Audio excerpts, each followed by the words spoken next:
Ayan, magandang hapon mga kaibigan. So, dumating na yung kulungan ni Mikmi. May bago ulit kami ditong aso, tuta. Alaga ng aming kapatid. So, nung nagkasakit, ayun, ginamot natin at hindi na niya na kasi kayang mag-alaga. Kasi may maliit na bata. So, nasa akin yung aso at awa ng Diyos. Magaling na siya. Ano na? Mga siguro 3-4 na buwan na nasa akin. Tatlo siguro. So, 1 week ko siyang ginawa. At yung kulungan niya kasi maliit na. Ngayon, order ako na medyo malaki para kahit paano makakilos siya ng maayos. Hindi siya pwede sa loob ng bahay kasi nagkakalat ng ihi at dumi. Si Toby kasi sa labas talaga siya umiihi at dumudumi. So yan, mura lang po yung binili ko. So i-assemble natin. Ganyan. Shih Tzu siya. Maliit na, hindi ko alam kung ano yung nalaglag. Alam kong klase ng Shih Tzu kasi maliit lang. So, na-assemble na pala. Marami ngayong puso mga kulungan. So, medyo malaki ito. So, madali lang pala siya i-assemble. Tapos,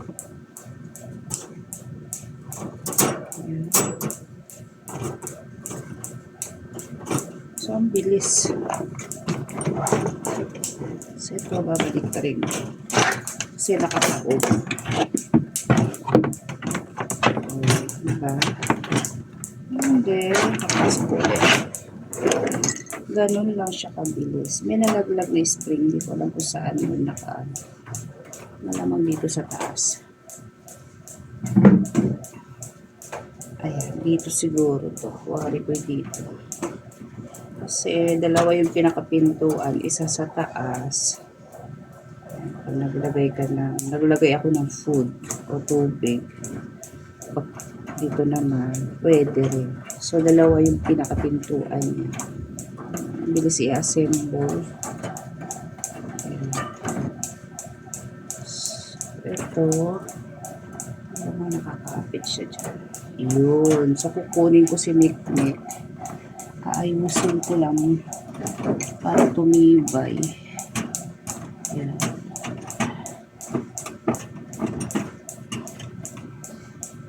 Okay naman siya sa halagang 361. Kasama na po yung shipping. Kasama na yung shipping fee. So, kukunin ko si Mikmik. So, ayan. Ito po si Mikmik. Yan, maluwag na yung kanyang pulungan. Oh. Yung kasing kulungan na galing sa kapatid ko, parang pang lang siya, pusa o maliit na tuta. Yan. Awa ng Diyos, gumaling siya. Siguro 3 to 4 months na siya nasa akin. Baka, I think 3, ganun. Ginamot ko siya ng 1 week, mahigit. Kasi nagtais siya ng dugo. Hindi ko alam kung parvo yun. Awa ng Diyos, naiiraos ko siya. Napagaling ko siya. Mahirap kasi magdala sa clinic, lalo-lalo na kung wala ka rin budget. Diba? May kinakamot mo dyan. Try natin buksan dito. So, kinalbo ko sila. Maski si Toby, kinalbo ko. 2 weeks pa lang itong ano na to. As in, kalbong-kalbo yan. So, mabilis lumago yung buhok. Maski yung dalawang husky, kinalbo ko sila. Dahil mainit ang panahon. Ayan.